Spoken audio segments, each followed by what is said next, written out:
thank you all for joining us today as we share some exciting news with you around data collection. The Koolen-de Vries Syndrome Foundation, in conjunction with other KdVS groups, is excited to participate in data collection to expand and improve medical research.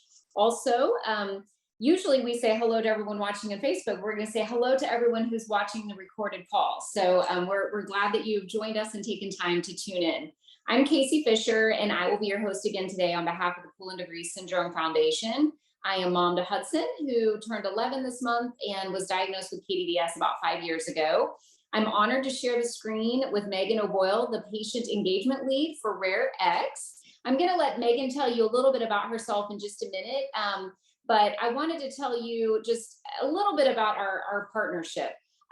So when we met with Megan, she has been working with the KdVS Foundation for about a year to try to set up with us a data collection program. And she knows firsthand about challenges that patients and patient communities can face when collecting and sharing their data. I know it's been a challenge for a lot of our families, and she's really passionate about supporting the rare disease communities in this regard.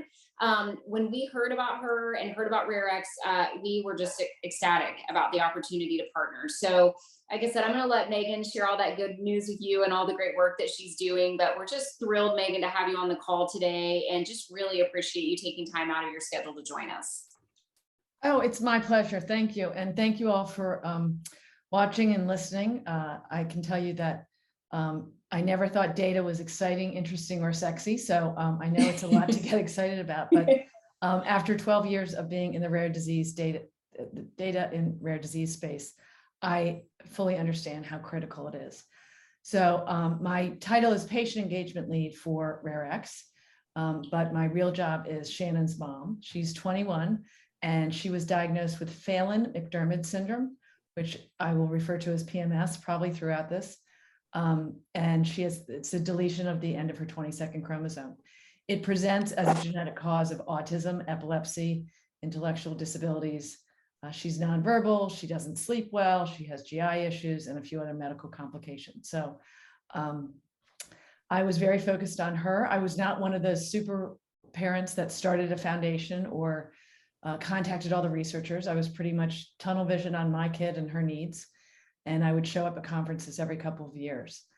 In 2010, when Shannon was 10, some of the more science-minded rare PMS parents contacted me to say that they wanted my help with a registry. One, I didn't know what a registry was. It essentially is a data collection, which is one of the reasons we don't call this a registry.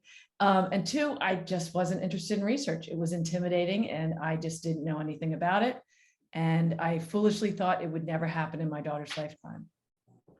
Within a month of getting involved, I knew that research is moving faster than I imagined, never fast enough for our children, of course. And within a year, I was the principal investigator, which means all the responsibility of the data collection fell to me. After 10 years, we felt really good about the data that we had. We had tremendous participation from 70% of our families worldwide, but we didn't have any publications. And that told us a few things, that something was amiss. And so we went to the researchers and said, you've asked for our data, but you're not using it. And so we got their feedback. In 2020, we were fortunate enough to get a real scientific director. I was able to walk away from my volunteer responsibilities at PMS Foundation, and simultaneously RAREX was launching. Although I was not looking for something else to do, I couldn't turn down the opportunity to save people from what I myself went through and our foundation.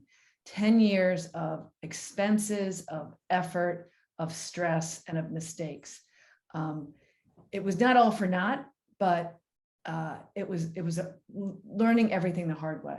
So essentially, I've taken the job of saving people from going through what I went through and saving your organization from going through the expense that our organization went through. I'm happy to say that the PMS Foundation has a new data collection and they're doing everything correctly now. But I can't help but feel badly about the people that gave us data and it possibly was never seen by researchers. I'm going to go ahead and start the slides. And you know what, slides can be boring, so I'm going to try and go through them quickly and I will provide PDF slides to your foundation, and they can share as needed. But the best part is usually the Q&A. So let me just go ahead and put this in slideshow. Can everybody see that okay? We can. Okay. So what is RAREX? First and foremost, we are a nonprofit, and we were created out of tremendous frustration by umbrella organizations like Global Genes, industry partners in biotech and pharma, and researchers, and especially the frustration of organizations like yours. Not only getting quality data to researchers was difficult, but the burdens that were put on the foundations were ridiculous. And it was costing foundations time and money and resources that they just could not spare. So this nonprofit was created. We are a platform that collects, which is primarily what we're going to talk about tonight. But we have the ability to connect to existing data, and we share data. For the rest of this evening, when I say share data or disseminate data, I always mean de-identified data, whether it's sharing data with industry, researchers, or your own organization and community, it will always be de-identified. We do not own the data, nor will any of the foundations here tonight. The person that puts the data in owns and manages the data. And by manage, I mean you get to choose how widely or in a limited way your data gets shared. And I'll talk more about that later. We don't sell data. We don't sell data to anybody, including industry partners like biotechs and pharmaceutical companies. One of the reasons we wanted to exist is so that we could level the playing field, so that everybody had the same access to the data. And we don't do research. We will help you find ways to get the data analyzed, but we are a conduit.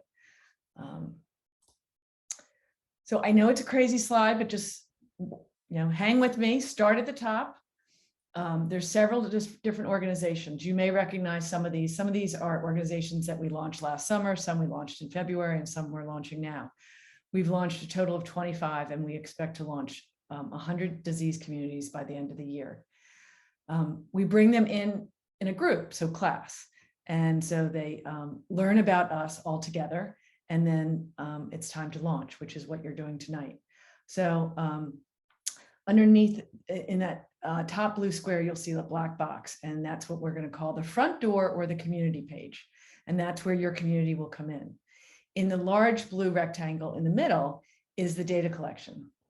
So you're going through one door into a big house, but there's a lot of other doors that other diseases will come in through. On the left side of the blue box, you'll see that there's consent and data sharing and general info, and something called the Health and Development Survey. I sometimes refer to it as the head to toe survey. And this is very general questions. Do you have respiratory or breathing issues? Yes, no, unsure. And it goes through all the systems of the body. So from head to toe. For every yes in that survey, you may have another survey appear in what we call your dashboard. So on the right, you'll see the little surveys, and those are level 2. So if you said yes to respiratory issues, for instance, there would be a level 2 respiratory survey available. At the bottom is the critical part. You are the experts and you're providing the data, but if it's not going anywhere, it's not doing any good. So we have the researchers at the bottom. These researchers are researchers from academia, universities and institutions, from medical centers, and include biotech and pharmaceutical companies. So all types of researchers. And they're going to come in through one door, provide their credentials, open an account, and then they can begin to query. And this is where the magic happens, because there are over 10,000 rare diseases, and the researchers, just like our doctors, don't know much about anything outside of what they know. And the way RAREX data dissemination is set up is that researchers can query on symptoms, And when they do that, they can stumble across your data. So if a researcher is interested in neurodevelopmental disorders with cognitive issues and epilepsy, and that's the query, they're going to come across data from almost all of the groups that you see at the top. And that allows for what we call cross-disease research. And that's really important because with the exception of gene therapy, a lot of drug development is moving in the direction of not just a drug specifically for a disease, but rather a drug specific for a symptom like epilepsy. So this is really exciting. This is just another way of visualizing. On the left is how researchers have always kind of gone after data. So you have those three little pink people, that's foundations like us. And the blue researcher knocks on your door and says, hey, I know your disease and I hear you've got some data, can I access it? Here's my IRB certificate, here's my CV, yada, yada.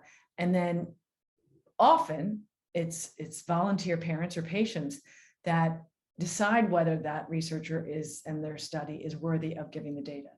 Data has to be cleaned and de-identified and exported. And then we may or may not find out what happened. Something might be published 5 years later, something may end up in a poster 2 months later, or we may never find anything out.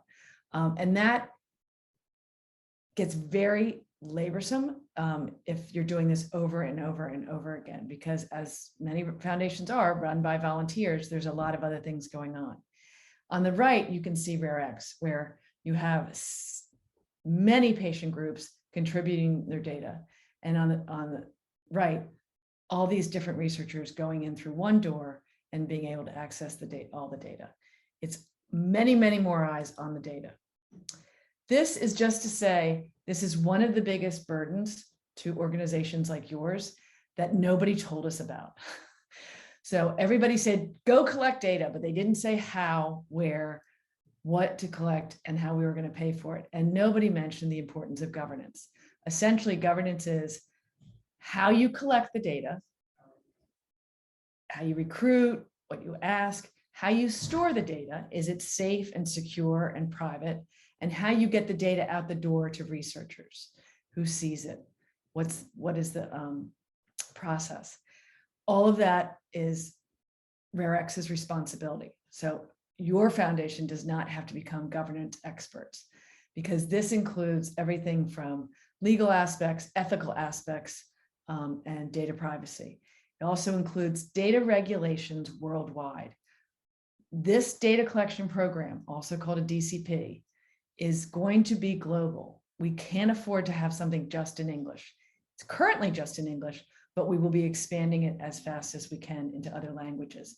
In order to go into another language, we have to make sure that we have met the data regulations in the country where that language is spoken.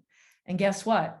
Just like every state has different laws, aside from the federal government, every country has different data regulation laws. So we have to go country by country. If your organization had to take on that responsibility, it would be a tremendous financial and time suck. So it is our responsibility. Why did your organization choose us? Well, I can assure you that it was not a quick decision. They shopped, they asked questions, they came back and asked more questions, their researchers asked questions, and that's how it should be. And so for,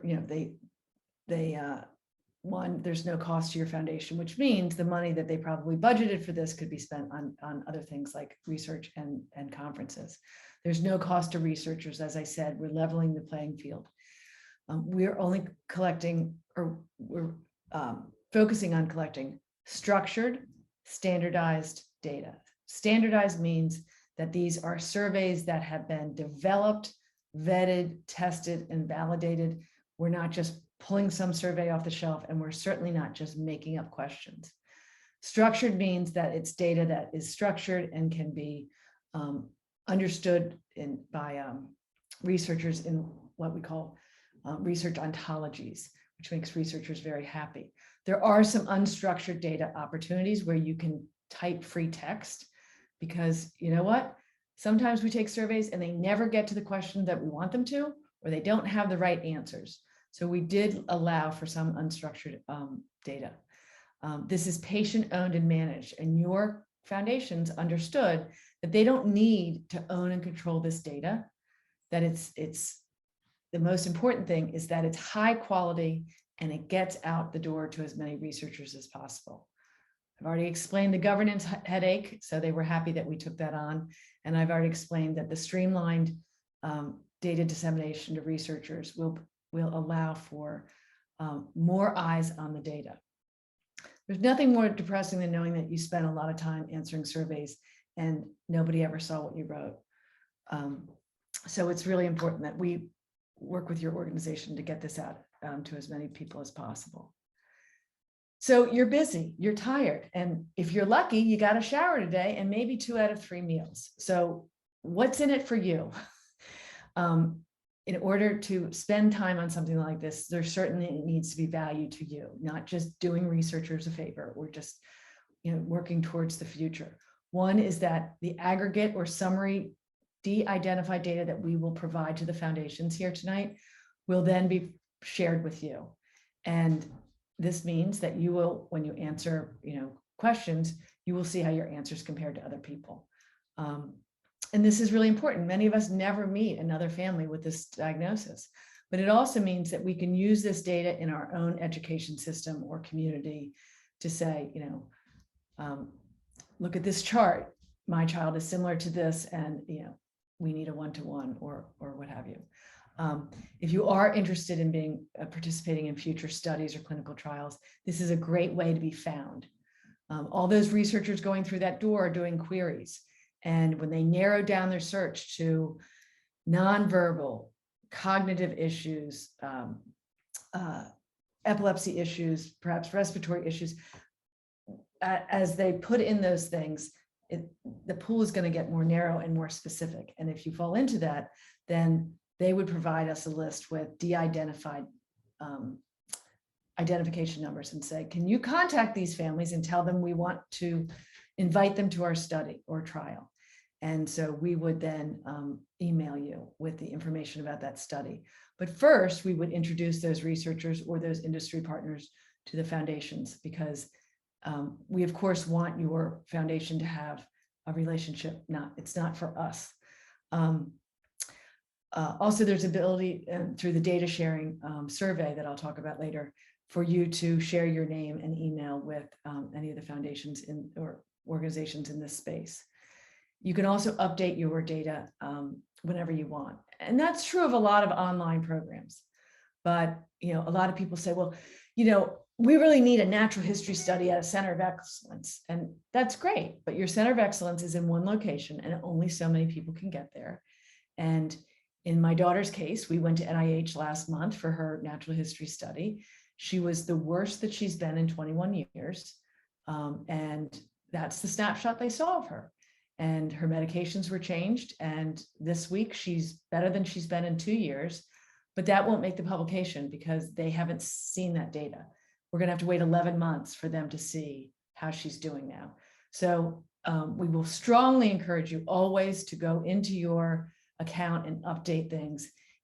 If your child didn't have seizures and now unfortunately they do, you go in, you change your answer from a no to a yes, and then the seizure survey will be added to your dashboard.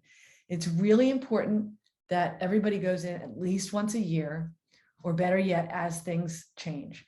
Because when people talk about a natural history study, the magical word there is history, which is progression of disease. So if you answer this, or if you update your account 4 times over 4 years, when researchers access that de-identified data, they're going to see all 4 time points, which means they're going to see the progression of disease. And that's really important, especially for our diseases that have so few people. So what do you need? So you need an email address. You'll create a password like everything else you do. We strongly recommend that you use Google Chrome or Apple Safari. And apparently version 14. I'm not sure what version I'm on, but I think some of our early adopters may have had some old versions and they had a few bumps. Don't use Microsoft Edge or Internet Explorer or Mozilla, and you don't need a lot of time. You certainly can use a mobile device, a tablet, but we are not pleased with the experience as like we would like it to be. So you may use it, but we're still working on it being a better user experience. So if you can use your laptop or your computer, great. But I promise we're working to make that experience much closer to perfect. So this is your journey. You're going to start at your foundation's website or on a social media post where there's a link to your front door, your community page. There's going to be some more detail about what RAREX is, what the value to you is, and some frequently asked questions. At the bottom of that page, there is a translate button, and it will translate to several different languages. But as I said, the actual data collection currently is in English. You'll set up your account. You'll get the double verification where you have to check your email and then put in the code. And this is all important because this is health and genetic data, and we want to keep it very private. You'll do your patient consent. And I want to point out, you're going to do a consent as a caregiver because you're giving us some of your information. And then you're going to tell us how you want to share your data. And then you're going to add a patient, and you're going to add your child or family member. And then you're going to consent for them. If they're an adult and they are not cognitively able to consent, as was the case with my daughter, I consented for her. And I'll have to go through the whole consent again and the data sharing again. Don't think it didn't save the first time. It's for two different people. So, and that's important because that's part of the data regulations internationally. We are collecting any information on you, we must consent you. And again, the data sharing survey is where you have the opportunity to say, I want to share my data with any researcher doing any kind of research, or I would like to limit sharing my data for now with certain types of researchers. The beauty of that is you can always change your answers later. Then you'll go off to your head to toe survey. And from there, you will have other surveys added to your dashboard, which I'll show you soon. This is your beautiful website. And then you'll see that if you go to the drop down where this red box is around research, if you hit that, then you will go to this page where it says research. And there's lots of fabulous research going on. Congratulations, guys. And down here, you'll see RAREX. When you click there, you'll be at this page. And if you click community page, you will be here. I'm pretty sure you're also going to have this link shared with you on Facebook and social media, which would be the other way of getting here. And so as you see, there's some information. There's a whole page where you scroll down, there's more information. Down here in the left bottom is the translate button. But once you hit get started, then you will be in English for the foreseeable future. I have been telling people that you will see a Spanish translation in 2023. My colleagues are saying there will be 5 translations, but I haven't seen them, so I'm not promising them. But we are very anxious to get things translated, and so are our sponsors. Next is the login page. And this is going to drive where you go, which consent you're going to. So you'll see here where it says I'm 18 years of age. If you're not, then it's going to give you an error message. I acknowledge that I'm in the United States. And if you're not in the United States, you're acknowledging that you're providing information that's going to the United States. This is a GDPR issue.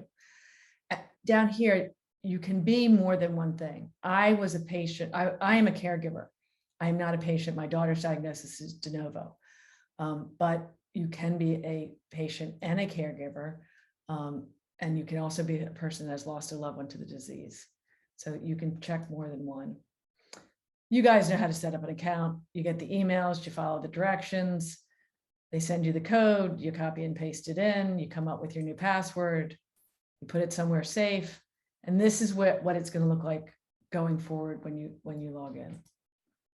So this first terms of use, with every account, we have that, scroll, scroll, scroll, I accept.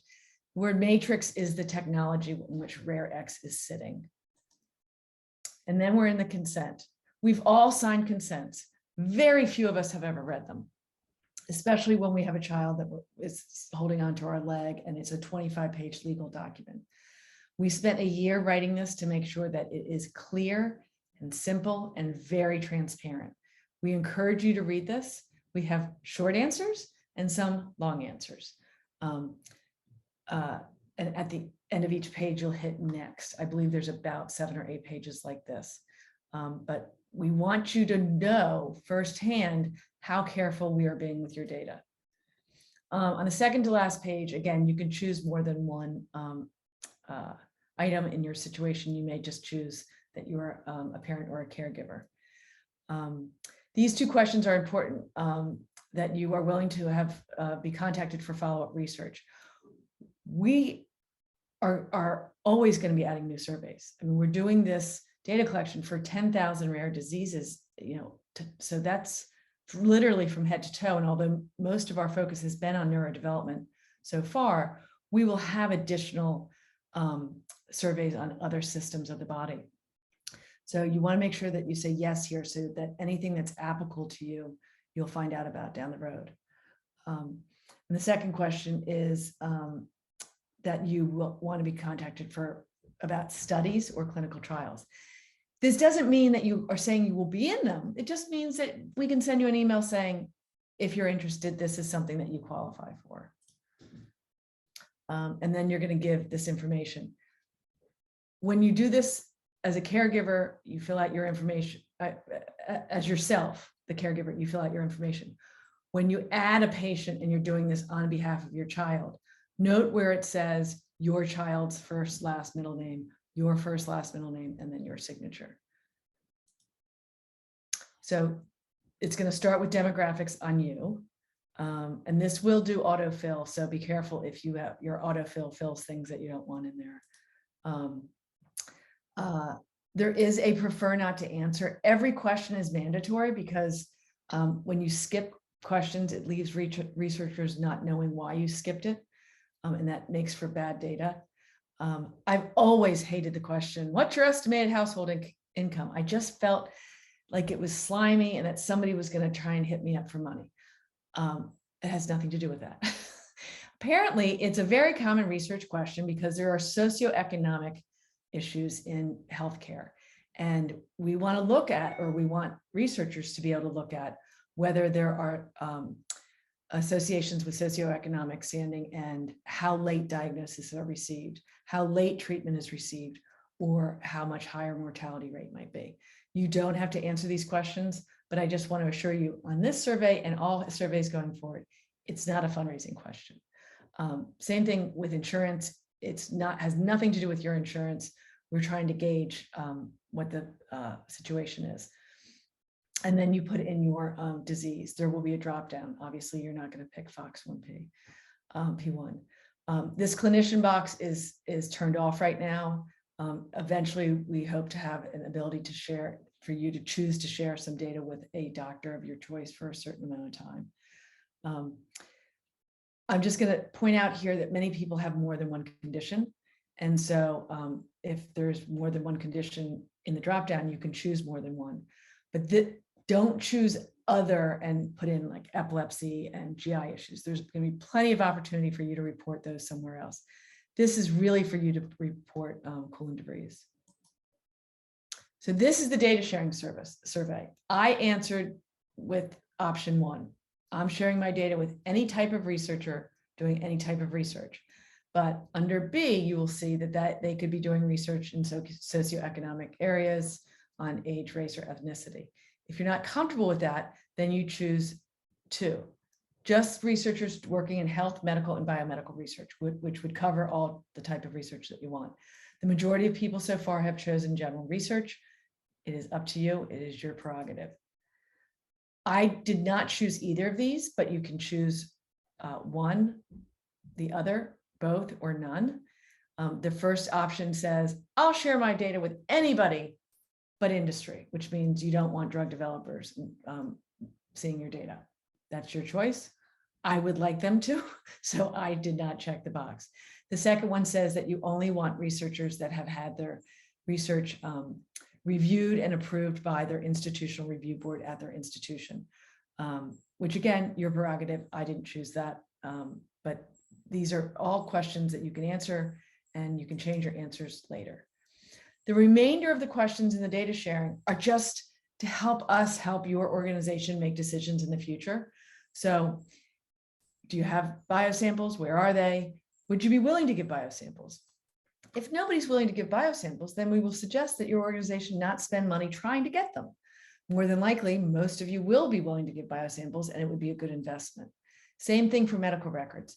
We are not going to magically connect your medical records to RAREX, but we would love to be able to someday. So we want to know if you would be interested in doing it. Other possible data sources has to do, were you in any other studies? Related or unrelated to Koolen-de Vries. Some of our European friends may be in JANITA, which is an intellectual disabilities and autism study. Some of our US families might be in Simon Searchlight. We're trying to figure out where else your data might be. And if there's enough of you there, we'll try and connect later to that data. Remember, I said we're going to collect and connect. This next question is really important. Do you want to share your contact information? Just name an email. We're not going to share your health information, your genetic report, or anything like that with the support groups in your area. For instance, the Koolen-de Vries Foundation. And most people have chosen yes, because that's a way for them to get information. And the second one is, remember when I said we're going to share de-identified aggregate data with your community? You want to answer yes to this. It just means that if there's a chart that says 80% of patients have seizures, if you said no to this, you wouldn't be counted in that chart. So again, I would say most people would say yes to that. So you've gotten yourself in, and now it's time to add a patient, or more than one if you have more than one family member with this disease. Over on the right-hand side where this big red box is and the circle is, there's this little bitty book with a plus sign. That's how you access the other person's dashboard. Your dashboard for now is going to be pretty boring unless you're a patient. It's going to be your consent and your data sharing. Eventually, we'll have a caregiver's quality of life. We'll have a burden of disease. But for now, all the action is going to be happening in your child's dashboard. If you get confused, you've walked away and you're like, oh, who was I answering questions for? It will say, and we've amended this, it will not continue to be black on gray, whether you're the caregiver and the name. Here's that dashboard I was talking about. So this is the health and development survey. It's going to take you 15 to 20 minutes. There's 43 questions, and you can start here. Once you've done that, it's going to flip into the completed survey. But once something's completed, you can always go in there and change an answer. There's other things like other names, which just has to do with if you have used a different name in the past, race and ethnicity concept. This is a deeper dive in terms of your ethnicity. And this is because within the first two groups that we onboarded, there was a prevalence in certain parts of the world. And so this is a deeper dive in terms of, are you of Indian descent, Asian, what country in India, that kind of thing. So as I said earlier, this is the general health and development head to toe survey. If you say yes to something, then, or unsure, then you will get a level 2 survey down the road. At the end, this is super important. Have you had genetic testing? Why? You can give as many reasons as you want. But do you have a genetic report? Yes. If you have it, you click yes, and I'll show you how you'll upload it. We want to know, because if you don't upload it, we want to be able to remind you to come back and upload it. As you know, with rare diseases, especially those that are genetic, it's really important to understand the relationship between the genetics and the symptoms. And I will tell you, in the Phelan-McDermid syndrome world, we had 1,400 people in our registry, 600 people had genetic reports, and the researchers only wanted data from the people that had genetic reports. So it is not mandatory, but it does enhance the interest of researchers. So over here, you would click on documents, which is green right here, and you click on upload. And under number 2, there's these tabs. It says genetic report. To be honest with you, you can upload any report here, but if it's a neuro report or an MRI report, it's not going to have a tag. You can still upload it. You just won't be able to tag it with anything. And then on number 3, you can go back and see that, this was a genetic report, and this is who uploaded it and when, and you can later download it. So kind of a cool place to store things in case you're going to worry about not being able to find it later. Again, this is how you're going to add a patient. These are the level 2 surveys. So this person said yes to ears and hearing, eyes and vision, kidney and bladder, and so on. You don't have to do these in any order. That's why we tell you how long they take. And to be honest with you, the length of time depends a lot on how many yeses you have. This is an example of a level 2 survey. So this person answered yes to strabismus. And so when they said yes, it says, when did the symptoms start and at what age was it diagnosed? Yes, that can be the same day, but sometimes our family members have symptoms for a long time and nobody listens to us. And they say that there isn't a diagnosis until finally we get one. So there may be a gap there. And that's one of the things we're trying to figure out. You know, did the symptoms start at 6 months, but the diagnosis didn't come until 2 years? If you say no, then obviously there's no other questions. Pardon my coworker. At the end of every level 2 survey, this is where I talk about unstructured data.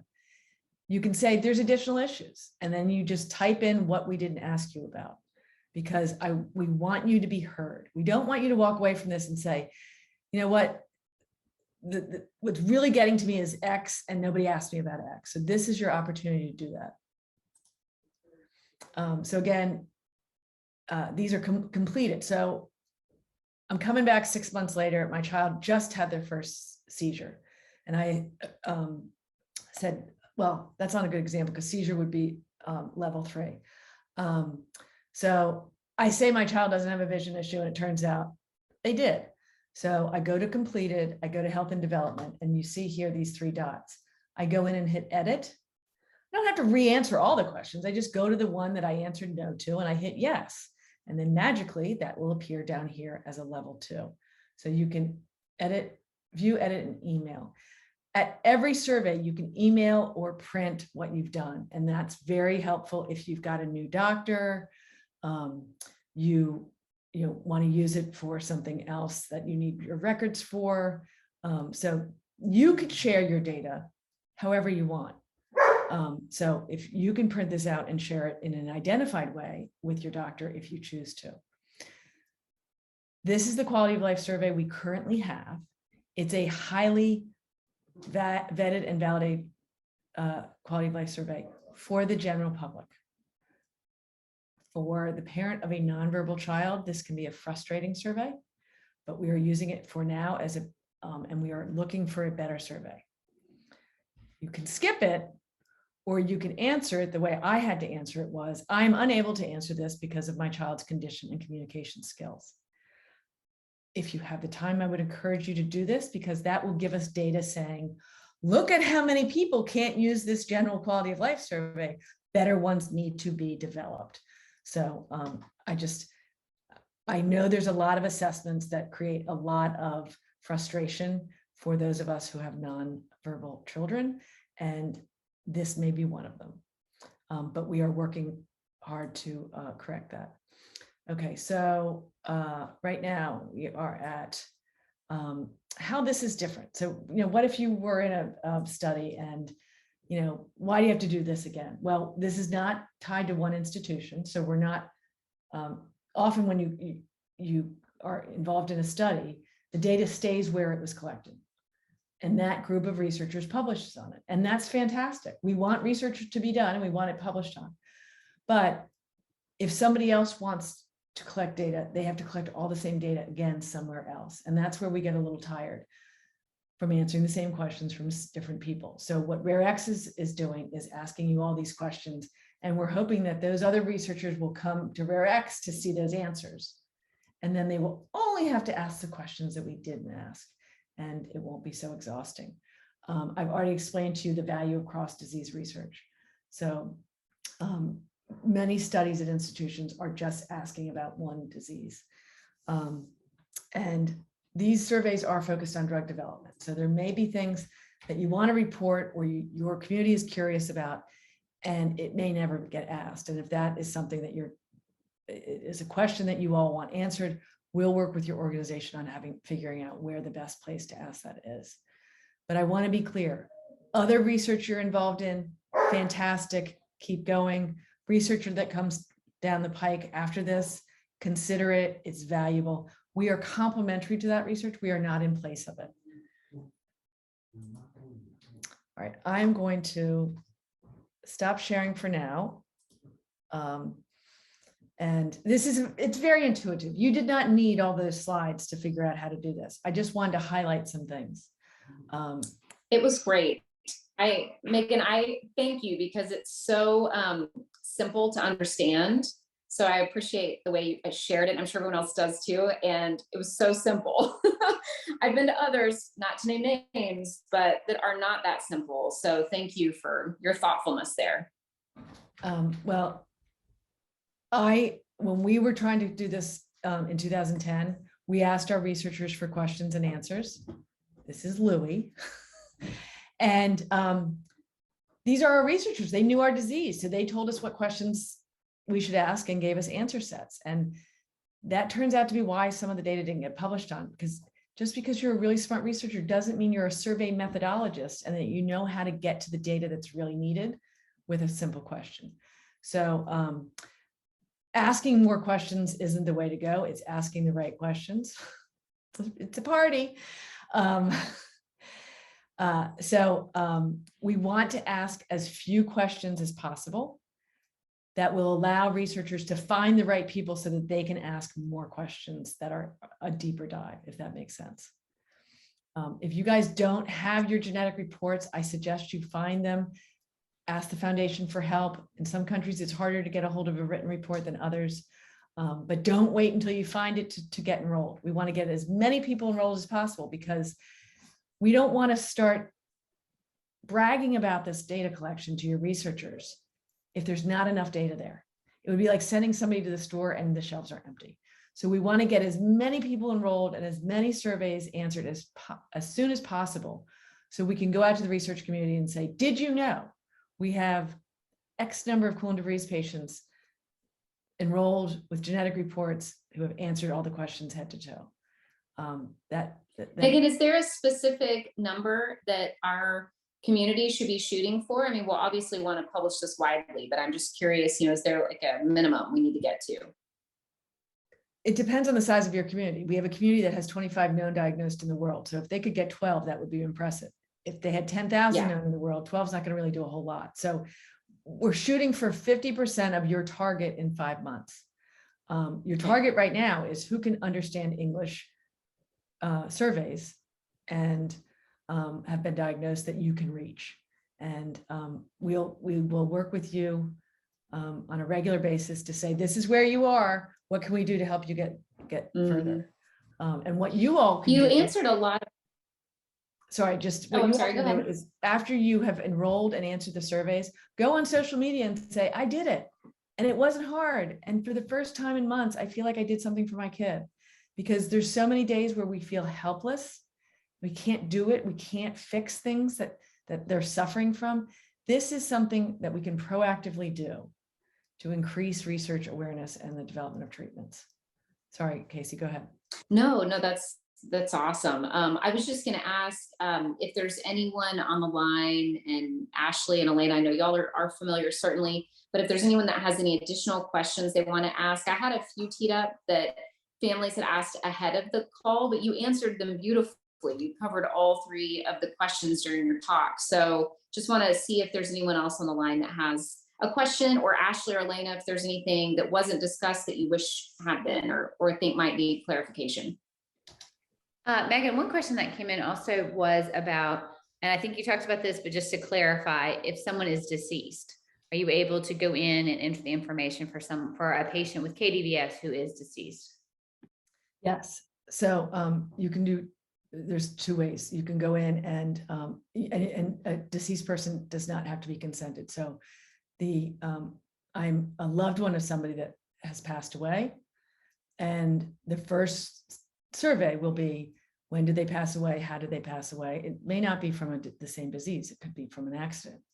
Are you willing to share additional data? If you say yes, then you will go to the surveys. You'll go to head to toe, and then you'll go to the other surveys. So yes, in some diseases, and I don't think this will be the case with yours, where there are, for instance, moms that are carriers but don't have symptoms, and their sons have the disease. And they look back and think, oh, my mom was a carrier too. They are entering the previous generation as deceased and just answering the health questions as best they can. Which leads me to another point. This is about your family member's entire health. If they've got a skin issue because they inherited it from you, but it has nothing to do with Koolen-de Vries, they still have a skin issue. You still say yes to skin and dermatology. You still answer those. Don't second guess yourself. If the answer is yes, doesn't matter why, just say yes, because lots of people have multiple diseases. And it may turn out that we find things that Koolen-de Vries has that nobody asked about, so nobody realized it was a comorbidity. So it's really important that you don't second guess and you really answer about your entire health. If Casey, unfortunately, somebody is enrolled and then a few years later perhaps passes away from an accident, you can also go in there and under general information indicate that the patient is no longer alive, at which case you would be sent to the loss survey.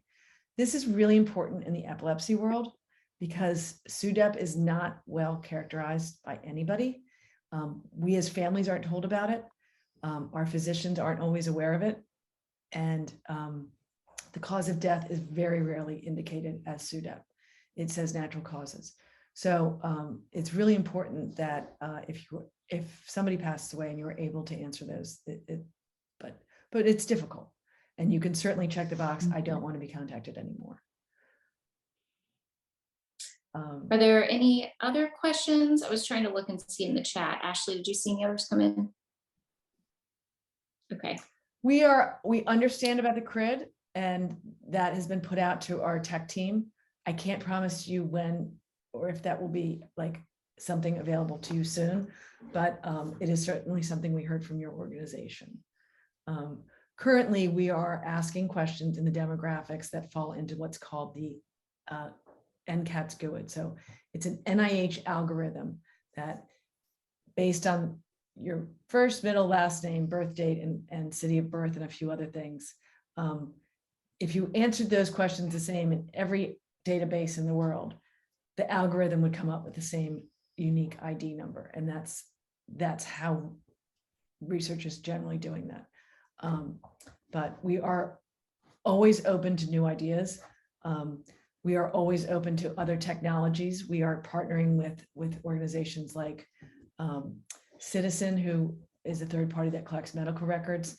So the beauty of being a nonprofit is we're not trying to make money on this, and we don't have to be the ones that do all of the technology.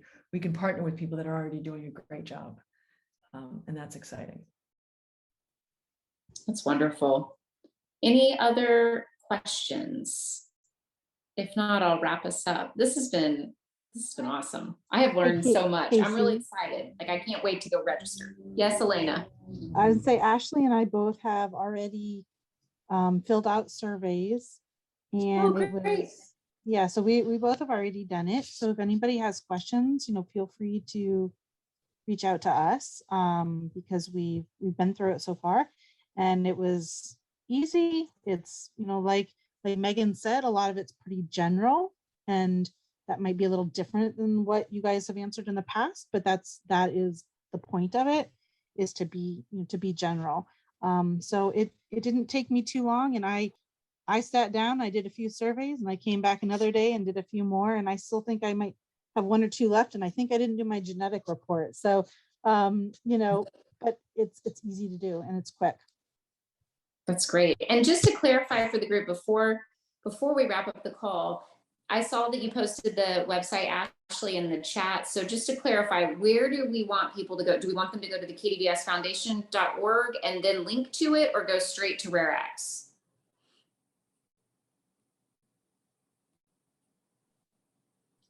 It's up to you all. I mean, I would share the link to the community page so that people can get their questions asked and answered and whatever they want. I don't think they have to go through the organization. Perfect. steps. Oh, there it is again, Ashley. Okay, thank you. So, and to your point, Elena, no, it's not a deep dive in a lot of things, but I will tell you what's coming up soon is, for instance, in the head to toe, I answered yes to neurological and brain issues, low muscle tone, cognitive issues, epilepsy, all sorts of things, but it was a yes, no. I then got a level 2 neuro. And in level 2 neuro, it just says, do you have seizures? If yes, when do the symptoms start? When did the diagnosis start? It doesn't say how many, it doesn't say what kind, but hold on. In a few months, you'll get an email that says, you said yes to seizures. We're happy to tell you that there is now a seizure survey. So we have a working group that is currently working to find the best seizure survey. There's a working group looking for the best sleep survey, which is not the one that we used for many years. So our working groups right now are neurodevelopment, neurodegenerative, and neuromuscular. So we will have some deeper dives on communications, on motor development. If all of that was out today, it would be a bit daunting. So rather than feeling like you didn't get asked enough, I would complete everything, pat yourself on the back, take a deep breath, and then when the next round comes in, you'll be ready to go. And you don't have to re-answer anything ever. You change the answers and then new surveys appear, but you will never be asked to go through the whole thing again. And as somebody who didn't get very much sleep for most of my child's life, I want to be asked exactly how bad my quality of life is around sleep. And I feel cheated if you don't ask me that. So hold tight, it's coming up. That's wonderful. And just to clarify for those who are watching the recorded call, the website that you need to go to register is KdVSF, as in foundation.rare-x.org. So that's going to take you straight to that community homepage where you can go ahead and register. So we want everyone who's watching to do it, to tell all your cool friends and families all about it so that we can get as many people as possible. This is unfortunately all the time we have. I think we could talk all night about it because it's so fascinating. But Megan, thank you for joining us. This is really, really exciting stuff, and I think going to be awesome for our community. Ashley, Elena, thank you on behalf of the foundation. I know you all did a lot of work around exploring our options and spending time with Megan and really getting to know RAREX. So really appreciate the thoughtfulness there. And if you have questions and you're watching this just about Koolen-de Vries in general, you can always go to the foundation's website. So we would encourage you to go to kdvsfoundation.org to learn more about our organization. So again, many thanks to all of you for joining and those of you who are watching the recording. And we will look forward to seeing you again soon on our next WebEx, and go register. So get off the call and go register right away. So again, thank you, Megan. Thank you so much for your time. It was our pleasure. Congratulations. You all you are a really forward-thinking organization, and you are getting on this decades before most organizations ever collected parent and patient reported data. And this is just a reminder to all of you, you are the expert on your family member, and you have the treasure trove of information that is needed to get us farther. So Casey's point, go enroll, have a great night, and thanks for having me. Thank you again. Bye, everybody.